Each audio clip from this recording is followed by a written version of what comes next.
विद्यार्थी मित्रांनो, सह्याद्री ट्युटोरियल्समध्ये तुमचं स्वागत आहे। आज 10 तारीख आहे, दुपारी बरोबर 1 वाजता ना आन्सर की डिस्प्ले केली जाईल सगळ्या शिफ्टसाठी, लक्षात घ्या। पण तुम्ही ज्या शिफ्टचा पेपर दिलेला आहे तोच पेपर तुमच्या समोर डिस्प्ले होईल म्हणूया आपण, ठीक आहे, तुमचं मोबाईल लॅपटॉपमध्ये। काय करा माहिती का, लक्षात घ्या की डिस्प्ले झाल्यानंतर तुमचा स्कोर तुम्हाला इमिजिएटली कळणार नाही, काउंट करावा लागेल। ओके, एक एक क्वेश्चन तुम्हाला बघावा लागेल, ते चेक करा प्रॉपरली। जर तुम्हाला असं वाटलं नाही माझा आन्सर बरोबर आहे, ठीक आहे, पण तिथे रॉंग दिलंय, तर तुम्ही ऑब्जेक्शन करू शकता। त्याला 2 दिवस फक्त 10, 11, 12, ठीक आहे, 2 ते 3 दिवस फक्त मुदत आहे, पण ते पण तुम्ही नोटीसमध्ये चेक करा। डिस्क्रिप्शनमध्ये मी ती नोटीस तिथं प्रोव्हाइड करेन। ओके, बरं, याच्यानंतर काय करायचं आहे, टोटल स्कोर कळेल, एक पर्सेंटेजचा अंदाज कळेल, हे सगळं ठीक आहे रे। पण मला काय म्हणायचं माहिती आहे का, की तुम्ही तशी लकीच मुलं आहेत, लक्षात घ्या। आता बघा, एक टीव्हीवरची ऍड मी तुम्हाला सांगतो बरं का, जस्ट तुम्ही बघितले सगळ्यांनी, तरी पण मी तुम्हाला थोडीशी आठवण करून देतो। तुम्हाला सेंटर फ्रेश माहिती आहे, च्युइंग गम म्हणूया आपण। बघा, मी त्याची एक ऍड बघितली, आज परत यूट्यूबवर मी बघितली, त्यात त्या मुलाचा रिझल्ट असतो, लक्षात घ्या, ठीक आहे। त्याच्या पप्पांचं काहीतरी वर्कशॉप असतं, यंत्रमागाचं वगैरे, सगळे कामगार, सगळं चाललेलं असतं काम। तो पप्पांना ना सेंटर फ्रेश खायला देतो, ओके, आणि मग रिझल्ट दाखवतो। वडील रिझल्ट बघतात, मुलगा फेल झालेला असतो, मग वडील त्याच्या कानाखाली वाजवतात म्हणूया आपण, म्हणजे थोडक्यात फटका मारतात। आणि ॲडमध्ये टायटल काय होतं मग, की तो सेंटर फ्रेश आहे ना, सिर्फ जुबान को ताला लगाता है, हात को नहीं। म्हणजे थोडक्यात तुम्हाला एक्सप्लेन करतो, ज्या मुलांचे पालक आहेत ना, ज्यांचं वय 50, 45, 50 आहे ना, तुम्ही तुमच्या पालकांना विचारा की त्या काळात 10th स्टँडर्ड, 12th स्टँडर्ड याचा रिझल्ट आहे ना 50 to 60% एवढाच असायचा, बाकी 40% मुलं फेलच असायची, लक्षात द्या, त्या काळात म्हणूया आपण। मग तो ठरलेला कार्यक्रम असायचा बऱ्याच घरात की बदलून काढायचं मुलांना। आता तसं होत नाहीये बाळांनो, आजचे पालक खूप फ्रेंडली आहेत, लक्षात घ्या। ओके, मग तुम्हाला तुमचा रिझल्ट तुमच्या पालकांबरोबर शेअर करायचा आहे, ओके, कारण पुढचं प्लॅनिंग तुम्हाला करावं लागणार आहे। अंदाजे तुम्हाला सांगू का की 100 to 120 मी हा एक स्लॉट करतोय, लक्षात घ्या, आणि 120 पेक्षा जास्त, अगदी 140 पर्यंत, आणि पुन्हा 140 प्लस, ठीक आहे। आता ज्यांचा स्कोर 140 प्लस आहे ना, त्यांना अगदी बेस्ट कॉलेज मिळेल। मग यांना नाही का मिळणार, मिळणार 100च्या अबोव जो स्कोर आहे ना, तो बेस्ट स्कोर आहे, हे लक्षात घ्या। फक्त एवढं करावं लागेल आपल्याला स्कोर किती होतंय त्याच्यानुसार आपल्याला कोणतं कॉलेज मिळेल ना, ह्याच्यासाठी लास्ट इयर कट ऑफ थोडं चेक करावं लागेल। त्याच्या अगोदरच्या इयरचं कट ऑफ चेक करा। लास्ट इयर पुन्हा पर्सेंटाईल होतं, आता आपल्याला रिझल्ट कळणार आहे, पर्सेंटाईल नाही कळणार। आलं का लक्षात तुमच्या? आणि रिझल्ट बद्दल तुम्हाला सांगू का, ठीक आहे, आमच्या काळात असे रिझल्ट होते, तुमच्या काळात असे रिझल्ट असतात, किती 100%। पण ह्याच्या मागची रियालिटी सांगू का, आता 10th स्टँडर्डला बऱ्याच शाळा बोर्ड लावतात 100% निकालाची परंपरा। मी तर कुठल्या शाळेचं नाव नाही घेतलं, पण साताऱ्यातल्या पण बऱ्याचशा शाळा अशा आहेत की ज्या काय करतात की 9th स्टँडर्डमध्येच अशी मुलं बाजूला काढतात की जी 10वीत कदाचित फेल होऊ शकतील, त्यांना सरळ सरळ 9वीत बाजूलाच ठेवलं जातं, शाळा सोडायला लावली जाते, नाही तर 17 नंबरचा फॉर्म भरा, का 100% रिझल्ट लावायचा असतो। बरं, या मुद्द्यावर बोलायला नको, आपलं महत्वाचं आहे सीईटीचा रिझल्ट 28 तारखेच्या आत तुमच्या पर्सेंटाईल डिक्लेअर होईल। ते नॉर्मलायझेशन वगैरे काय कन्सेप्ट आहे, त्यासाठी यशचं चॅनल बघाच, त्यानं ते कन्सेप्ट एक्सप्लेन केलेत, लक्षात घ्या। होणार आहे काय, पर्सेंटाईल कळेल, मेरिट नंबर वगैरे कळतील, रजिस्ट्रेशन बद्दल बरीचशी मुलं विचारत होती। एक लक्षात घ्या, सीईटी सेल कडून अगदी वेळेवर आपल्याला ईमेल्स किंवा नोटीस येत आहेत, व्हॉट्सअप ग्रुप आहेत मुलांचे भरपूर, मी आहे, आणखी बरेचसे यूट्यूबर आहेत, तुम्हाला आम्ही इन्स्टंटली, ओके, काही जण लाईव्ह लगेच येऊन तुम्हाला नॉलेज देत आहेत।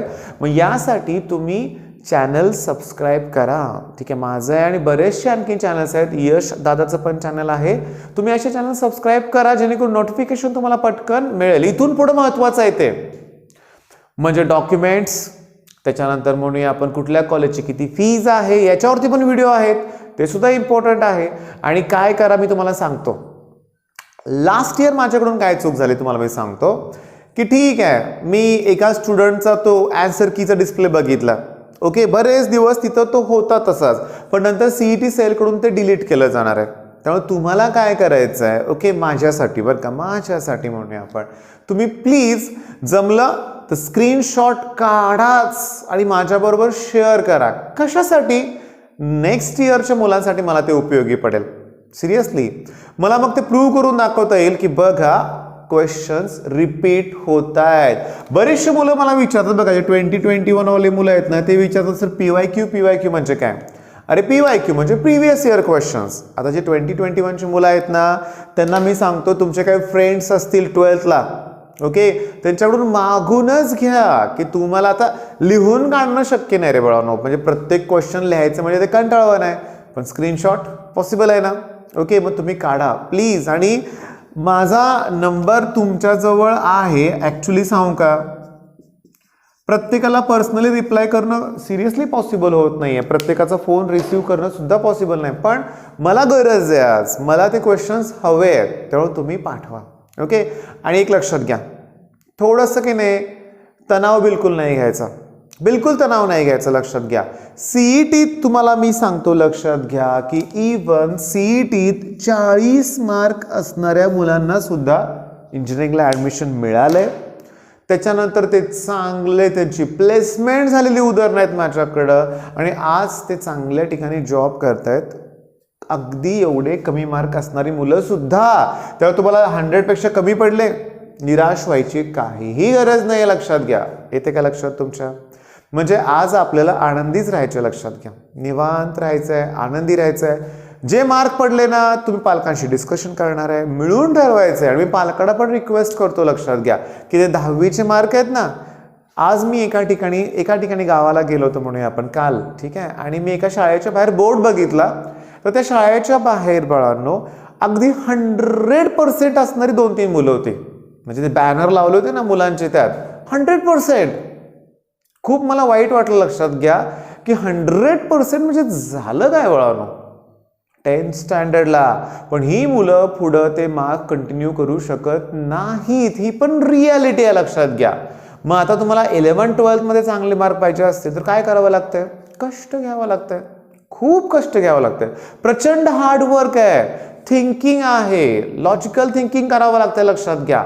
म्हणजे इतकी इझी एक्झाम नाही आहे कुठल्याही. कॉम्पिटेटिव्ह एक्झाम म्हणजे ना तुमच्या सगळ्याच गोष्टींची टेस्ट घेतली जाते.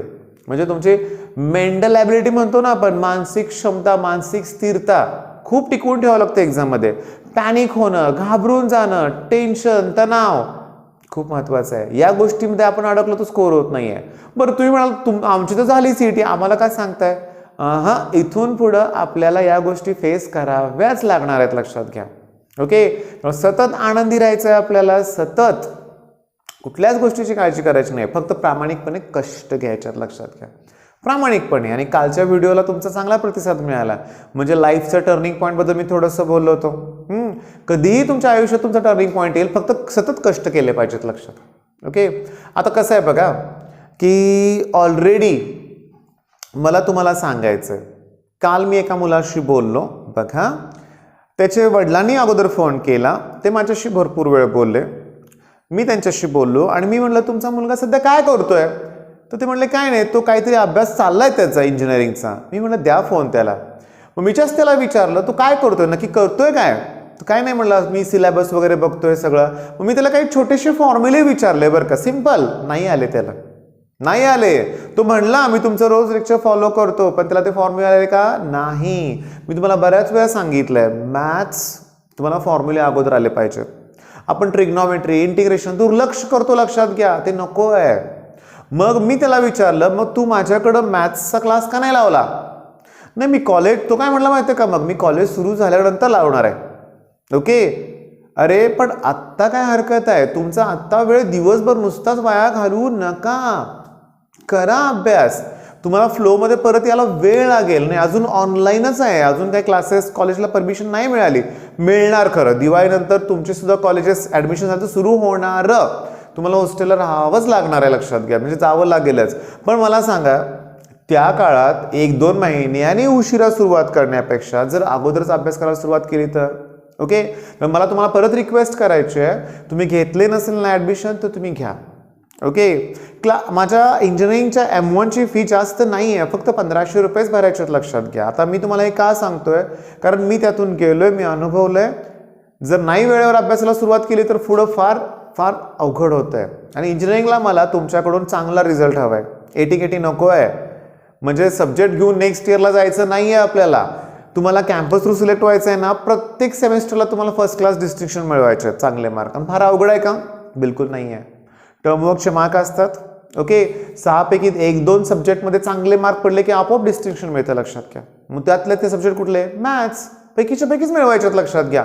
आणि तुम्ही तुमच्या मित्रांना विचारा जे फाउंडेशनला जॉईन आहेत. फाउंडेशन नाव ठेवलं आहे आपण, पण शिकवणारे सगळंच की खूप खूप बेस्ट आम्ही शिकवतोय, लक्षात घ्या. ओके. आणि तुम्हाला आवडणार आहे. आणि तुम्हाला माहितीच आहे, चॅनलला तुम्ही सबस्क्राईब केलंय. आमची शिकवण्याची मेथडच तशी आहे. आम्ही तुमच्यातलाच म्हणून एक शिकवतोय. मी माझं वय जरी तुमच्या डबल जरी असलं ना, डबलपेक्षाही जास्त, 2.5 पट म्हणूया आपण, पण मला एक नेहमी विद्यार्थी असल्यासारखंच वाटतं. तुमच्याशी बोलायला खूप आनंद होतो मला. ठीक आहे.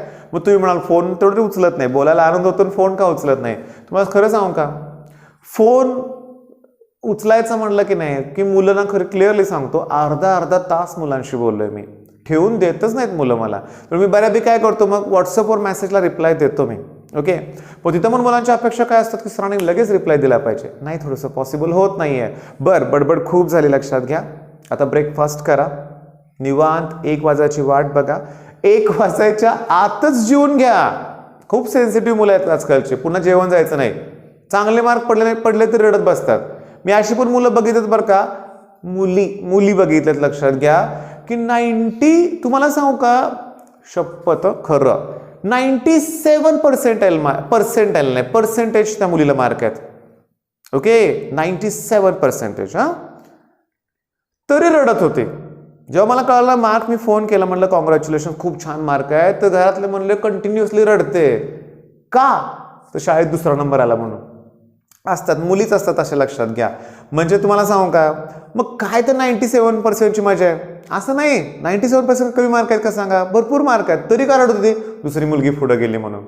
मुलांच्यात तसं काय नसतं बरं का. मुलं फ्रेंडली असतात, लक्षात घ्या. गेला पुढं मी माझ्या समाधानी आहे आणि हातच आनंद आहे, लक्षात घ्या. ठीक आहे. मग मी तुम्हाला रिक्वेस्ट काय केली, मला क्वेश्चन पाठवा स्क्रीनशॉट काढून. ओके. प्रत्येक शिफ्ट तुमची कुठली शिफ्ट होती ते पण मला कळवा. ओके. आणि ते पाठवल्याबद्दल मी पाठवालच, मला गॅरंटी. मी आत्ताच त्याच्याबद्दल आभार मानून ठेवतो. प्लीज तेवढी हेल्प करा. बेस्ट ऑफ लक. धन्यवाद.